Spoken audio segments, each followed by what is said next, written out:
'Cause I am yours and you are mine.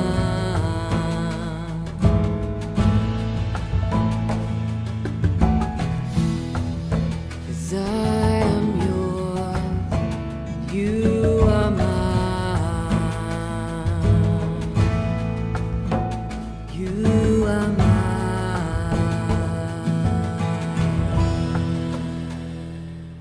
సమూయేలు మొదటి గ్రంథము 9వ అధ్యాయము మొదటి వచనం నుండి. అఫియాకు పుట్టిన బెకోరతు కుమారుడైన సెరోరుకు జననమైన అబియేలు కుమారుడగు కీషు అను బెన్యామీయుడొకడు ఉండెను. కీషు భాగ్యవంతుడగు ఒక బెన్యామీనీయుడు. అతనికి సౌలు అన్నొక కుమారుడు ఉండెను. అతడు బహు సౌందర్యం కల యవనుడు.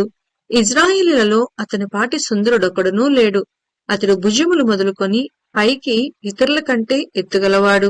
సౌలు తండ్రి అయిన కీషు యొక్క గార్ధభవములు తప్పిపోగా కీషు తన కుమారుడైన సౌలును పిలిచి, మన దాసులలో ఒకరిని తీసుకుని పోయి గార్ధభవములను వెతుకుమని చెప్పెను. అతడు పోయి ఎఫ్రాయిము మన్యము తిరిగి షాలిషా దేశమున సంచరింపగా అవి కనబడలేదు. తరువాత వారు షైలీము దేశమును దాటి సంచారము చేసిరి కాని అవి కనబడకయుండెను. బెన్యామీనీయుల దేశము సంచరించి చూడగా అవి దొరకలేదు. అయితే వారు సూపు దేశమునకు వచ్చినప్పుడు, మనము తిరిగి వెళ్ళుదము రమ్ము, గార్ధభవముల కొరకు చింతింపక నా తండ్రి మన కొరకు విచారపడునేమో అని సౌలు తన యొద్దనున్న పనివారితో అనగా, వాడు, ఇదిగో ఈ పట్టణములో దైవజనుడు ఒకడున్నాడు. అతడు బహుగనుడు. అతడు ఏ మాట చెప్పునో ఆ మాట నెరవేరును. మనము వెళ్లవలసిన మార్గమును అతడు మనకు తెలియచేయనేమో. అతని యొద్దకు వెళ్ళుదము రండని చెప్పెను. అందుకు సౌలు, మనము వెళ్ళునెడల ఆ మనిషికి ఏమి తీసుకుని పోవుదము? మన సామగ్రిలో నుండి భోజన పదార్థములు సరిపోయినవి. ఆ దైవజనునికి బహుమానము తీసుకుని పోవుటకు మనకేమీ లేదు అని తన పనివారితో చెప్పి, మన యొద్ద ఏమి ఉన్నదని అడగగా, వాడు సౌలుతో, చిత్తగించుము, నా యొద్ద పావుతులము వెండి కలదు. మనకు మార్గము తెలియచెప్పినందుకై దానిని ఆ దైవజనునికి ఇత్తుననెను. ఇప్పుడు ప్రవక్త అని పేరునందువాడు పూర్వము దీర్ఘదర్శి అనిపించుకొనెను. పూర్వము ఇజ్రాయేలీలలో దేవుని యొద్ద విచారణ చేయుటకై ఒకడు బయలుదేరిన ఎడల మనము దీర్ఘదర్శకుని యొద్దకు పోవుదము రండని జనులు చెప్పుకొనుట వాడుక. సౌలు, నీ మాట మంచిది, వెళ్ళుదము రమ్మనగా వారు దైవజనుడుండు ఊరికి పోయిరి. ఊరికి ఎక్కిపోవుచుండగా నీళ్లు చేదుకొనుటకై వచ్చిన కన్యకలు తమకు కనబడినప్పుడు, ఇక్కడ దీర్ఘదర్శి ఉన్నాడా అని అడిగిరి. అందుకు వారు, ఇదిగో అతడు మీ ఎదుటనే ఉన్నాడు, త్వరగా పోయి కలుసుకొనుడి. ఈ దినముననే అతడు ఈ ఊరికి వచ్చెను. నేడు ఉన్నత స్థలమందు జనులకు బలి జరుగును కనుక ఊరిలోనికి మీరు పోయిన క్షణమందే అతడు భోజనము చేయుటకు ఉన్నతమైన స్థలమునకు వెళ్ళక మునిపే మీరు అతన్ని కనుగొందురు. అతడు రాక మునుపు జనులు భోజనము చేయరు. అతడు బలిని ఆశీర్వదించిన తరువాత పిలువబడిన వారు భోజనము చేయుదురు. మీరు ఎక్కిపోండి, అతన్ని చూచుటకు ఇదే సమయమని చెప్పిరి. వారు ఊరిలోనికి రాగా ఉన్నతమైన స్థలమునకు పోవుచున్న సమూయేలు వారికి ఎదురుపడెను. సౌలు అచ్చటికి రేపు వచ్చునని యెహోవా సమూయేలునకు తెలియచేసెను. ఎట్లనగా, నా జనుల మొర్ర నా ఎద్దుకు వచ్చెను, నేను వారిని దృష్టించి ఉన్నాను. కాగా ఫిలిష్తీయుల చేతిలో నుండి నా జనులను విడిపించుటకై నా జనులైన ఇజ్రాయేలీల మీద వానిని అధికారినిగా అభిషేకించుటకు గాను రేపు ఈ వేళకు నేను బెన్యామీను దేశంలో నుండి ఒక మనుషుణ్ణి నీ యొద్దకు రప్పించుదును. సౌలు సమూయేలునకు కనబడగానే, యెహోవా, ఇతడే నేను నీతో చెప్పిన మనిషి, ఇదిగో ఇతడే నా జనులను ఏలునని అతనితో సెలవిచ్చెను. సౌలు గవినియద్దు సమూయేలును కలుసుకొని, దీర్ఘదర్శి ఇల్లు ఏది, దయచేసి నాతో చెప్పమని అడగగా, సమూయేలు సౌలుతో, నేనే దీర్ఘదర్శిని, ఉన్నతమైన స్థలమునకు నాకు ముందు వెళ్ళుడి. నేడు మీరు నాతో కూడా భోజనము చేయవలెను. రేపు నీ మనసులో నున్నదంతయు నీకు తెలియచేసి నిన్ను వెళ్ళనిచ్చేదను. 3 దినముల క్రిందట తప్పిపోయిన నీ గార్ధభవములను గూర్చి విచారపడకము, అవి దొరికినవి. ఇజ్రాయేలీల అభీష్టము ఎవరి యందున్నది? నీ యందును నీ తండ్రి ఇంటి వారి యందును కదా అనెను. అందుకు సౌలు, నేను బెన్యామీనీయుడను కానా? నా గోత్రము ఇజ్రాయేలీల గోత్రములలో స్వల్పమైనది కాదా? నా ఇంటివారు బెన్యామీను గోత్రపు ఇంటివారందరిలో అల్పులు కారా? నాతో ఈలాగున ఎందుకు పలుకుచున్నావు అనెను. అయితే సమూయేలు సౌలును అతని పనివానిని భోజనపు శాలలోనికి తోడుకుని పోయి పిలువబడిన దాదాపు 30 మందిలో ప్రధాన స్థలమందు వారిని కూర్చుండబెట్టి వచనకర్తతో, నేను నీ దగ్గర నుంచుమని చెప్పి నీ చేతికి ఇచ్చిన భాగమును తీసుకుని రమ్మనగా, వచనకర్త జబ్బను దాని మీదనున్న దానిని తీసుకుని వచ్చి సౌలు ఎదుట ఉంచగా, సమూయేలు సౌలుతో ఇట్లనెను, చూడుము, మనము కలుసుకున్న కాలమునకై దాచి ఉంచబడిన దానిని నీకు పెట్టియున్నాను. జనులను పిలిచితినని నేను వచనకర్తతో చెప్పినప్పుడు ఇది నీ కొరకుంచవలసినదని చెప్పితిని. ఆ దినమున సౌలు సమూయేలుతో కూడా భోజనము చేసెను. పట్టణస్థులు ఉన్నతమైన స్థలము మీద నుండి దిగుచుండగా సమూయేలు సౌలుతో మిద్దె మీద మాటలాడుచుండెను. మరునాడు తెల్లవారునప్పుడు సమూయేలు మిద్దె మీదనున్న సౌలును పిలిచి, నేను నిన్ను సాగనంపుటకై లెమ్ము అని చెప్పగా సౌలు లేచెను. తరువాత వారిద్దరూ బయలుదేరి ఊరి చివరకు వచ్చుచుండగా సమూయేలు సౌలుతో, మనకంటే ముందుగా వెళ్ళుమని ఈ పనివానితో చెప్పుము. దేవుడు సెలవిచ్చినది నేను నీకు తెలియచెప్పు వరకు నీవు ఇక్కడ నిలిచి ఉండమనెను. అంతటా వాడు వెళ్లిపోయెను. సమూయేలు మొదటి గ్రంథము 10వ అధ్యాయము మొదటి వచనం నుండి.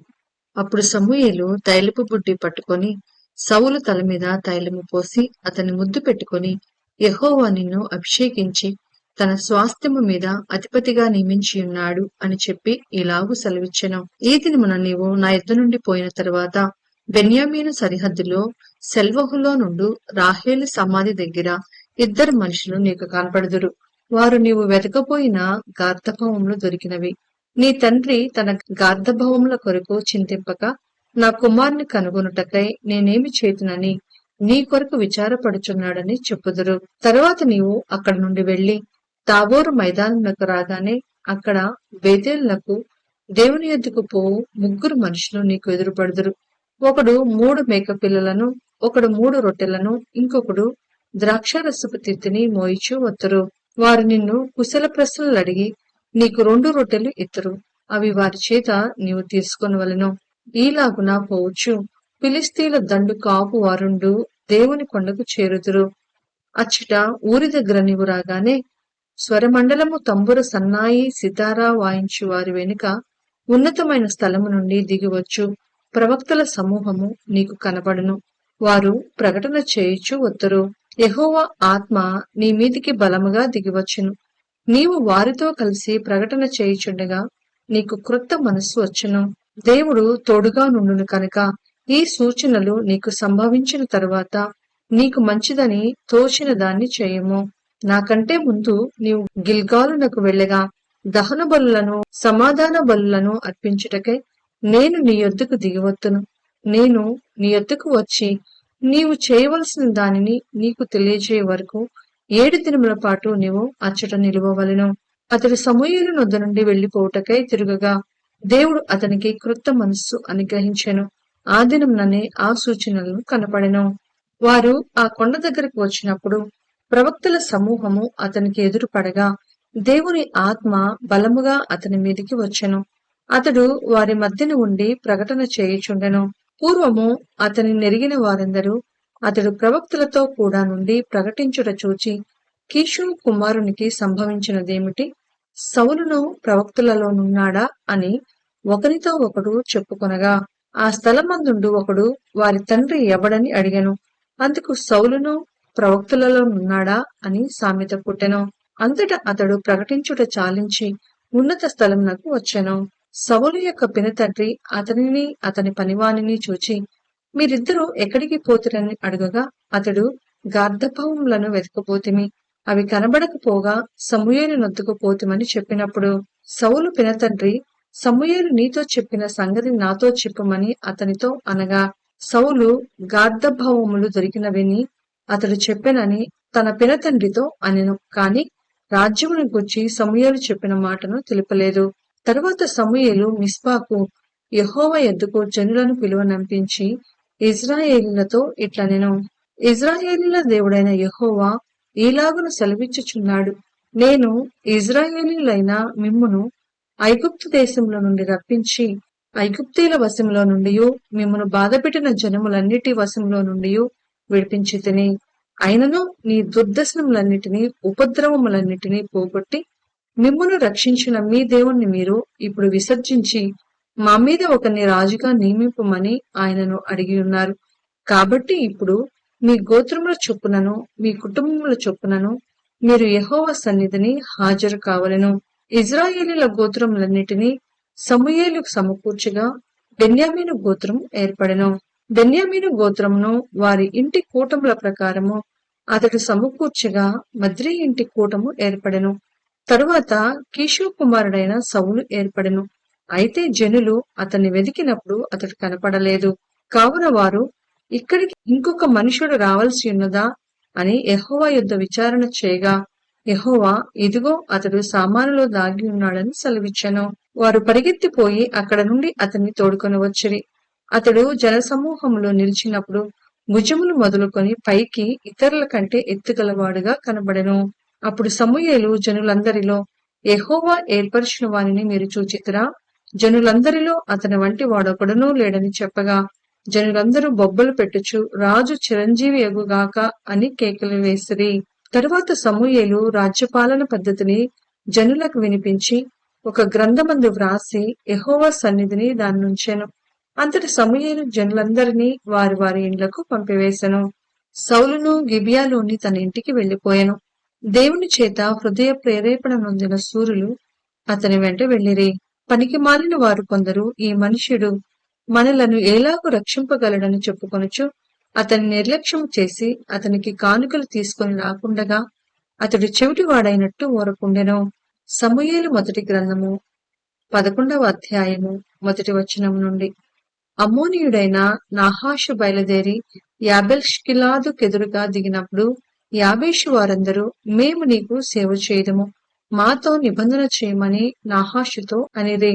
ఇజ్రాయేలీలందరి మీదికి నింద తెచ్చినట్లు మీ అందరి కుడికన్నులను ఊడదీయుదునని మీతో నేను నిబంధన చేసేదునని అమ్మోనీయుడైన నాహాషు యాబేషు వారి పెద్దలతో చెప్పగా వారు, మేము ఇజ్రాయేలీల సరిహద్దులన్నిటికీ దూతలను పంపుటకై 7 దినముల గడువు మాకిమ్ము. మమ్మును రక్షించుటకు ఎవరునూ లేకపోయిన ఎడల మమ్మును మేము నీకప్పగించుకొనేదమనిరి. దూతలు సౌలు గిబియాకు వచ్చి జనులకు ఆ వర్తమానము తెలియచెప్పగా జనులందరూ బిగ్గరగా ఏడ్చిరి.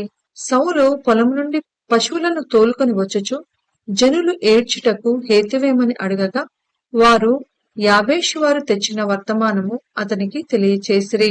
సౌలు ఆ వర్తమానము వినగానే దేవుని ఆత్మ అతని మీదికి బలముగా వచ్చెను. అతడు అత్యాగ్రహుడై ఒక కాడి ఎడ్లను తీసి తునుకులుగా చేసి ఇజ్రాయేలీల దేశంలోని నలుదిక్కులకు దూతుల చేత వాటిని పంపి సౌలుతోనూ సమూయేలుతోనూ చేరకుండు వాడెవడో వాని ఎడ్లను నేను ఈ ప్రకారంగా చేయుదునని వర్తమానం చేసెను. అందువలన యెహోవా భయము జనుల మీదికి వచ్చిన కనుక ఎప్పుడైనను నిలువకుండా వారందరూ వచ్చిరి. అతడు జబుకులు వారిని లెక్కపెట్టగా ఇజ్రాయేలు వారు 3 లక్షల మందియు యూదా వారు 30,000 మందియు అయిరి. అప్పుడు రేపు మధ్యాహ్నములోగా మీకు రక్షణ కలుగునని యాబేష్గిలాదు వారితో చెప్పుడని వచ్చిన దూతలతో ఆజ్ఞనిచ్చి వారిని పంపివేశెను. దూతలు పోయి యాబేషు వారికి ఆ వర్తమానము తెలుపగా వారు సంతోషపడిరి. కాబట్టి యాబేషు వారు నాహాషు యొక్క దూతలతో ఇట్లనిరి, రేపు మేము బయలుదేరి మమ్మను అప్పగించుకొందుము. అప్పుడు మీ దృష్టికి ఏది అనుకూలమో అది మాకు చేయవచ్చును. మరునాడు సౌలు జనులను 3 సమూహములుగా చేసిన తర్వాత వారు తెల్లవారు సమయమున దండు మధ్యను చొచ్చి మధ్యాహ్నములోగా అమ్మోనీలను హతము చేయగా వారిలో మిగిలిన వారు ఇద్దరేసి కూడి పోజాలకుండా చెదిరిపోయిరి. జనులు, సౌలు మనలను ఏలునా అని అడిగిన వారేరి, మేము వారిని చంపునట్లు ఆ మనుషులను తెప్పించుడని సమూయేలుతో అనగా సౌలు, నేడు యెహోవా ఇజ్రాయేలీయులకు రక్షణ కలుగచేసెను కనుక ఈ దినమున ఏ మనుషుల్ని మీరు చంపవద్దనెను. మనము గిల్గాలునకు వెళ్లి రాజ్య పరిపాలన పద్ధతిని మరలా స్థాపించుకొందము రండని చెప్పి సమూయేలు జనులను పిలువగా జనులందరూ గిల్గాలునకు వచ్చి గిల్గాలులో యెహోవా సన్నిధిని సమాధాన బలులను అర్పించి యెహోవా సన్నిధిని సౌలునకు పట్టాభిషేకము చేసిరి. సౌలును ఇజ్రాయేలీయులందరూ అక్కడ బహుగా సంతోషించిరి.